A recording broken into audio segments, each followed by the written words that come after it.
সঠিক তদারকি আর জবাবদিহিতার অভাবে বগুড়াতে মুখ থুবড়ে পড়েছে সোলার স্ট্রিট লাইট প্রকল্প। প্রায় ২,০০০ লাইটের সবকটি এখন অচল ও পরিত্যক্ত, যা জনগণের ট্যাক্সের টাকার চরম অপচয়।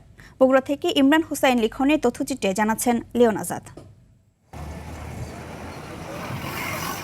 কাগজে কলমে আলো জ্বললেও বাস্তবে অন্ধকার। ২,০০০ কোটি টাকার সোলার স্ট্রিট লাইট প্রকল্প এখন দেশের এক বড় মরীচিকা। ২০০৮ সালের পর থেকে দেশের নবায়নযোগ্য জ্বালানির প্রসার ও বিদ্যুৎ সাশ্রয়ে শুরু হয় এই প্রকল্প।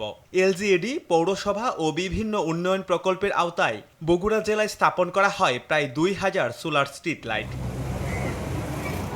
প্রতিটি লাইট স্থাপনে গড়ে ৩০ থেকে ৮০,০০০ টাকা ব্যয় ধরা হলেও এই খাতের সরকারের অপচয় হয়েছে কয়েক কোটি টাকা। কোথাও ব্যাটারি নষ্ট, কোথাও প্যানেল উধাও, আবার কোথাও মাদকাসক্তরা খুঁটি খুলে বিক্রি করে দিচ্ছে। স্থানীয়দের অভিযোগ, প্রকল্পের শুরুতেই ব্যবহার করা হয়েছিল নিম্নমানের যন্ত্রাংশ।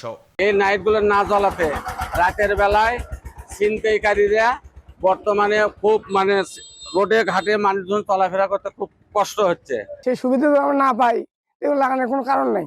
আর এগুলো লাগাইছে, ৬টা লাগাইছে, তার মধ্যে এখন বর্তমান 2টা জ্বলে, থেকে জ্বলে, থেকে জ্বলে না। রাতে এই যে কারেন্টের ইয়েটি তামান খুলে নিতে আসে, তারপরে রোড ডাকাতি হয়।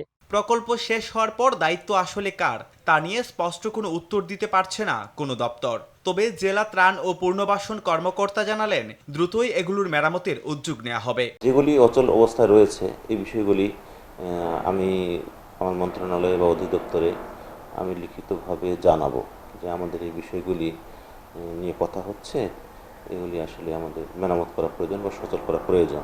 একসময় গ্রামীণ জনপদের অন্ধকার দূর করা এই প্রকল্প এখন নিজেই অন্ধকারের অতলে। জনগণের ট্যাক্সের টাকার এমন অপচয়ে দোষীদের শাস্তির দাবি ভুক্তভোগীদের। লিওন আজাদ, RTV।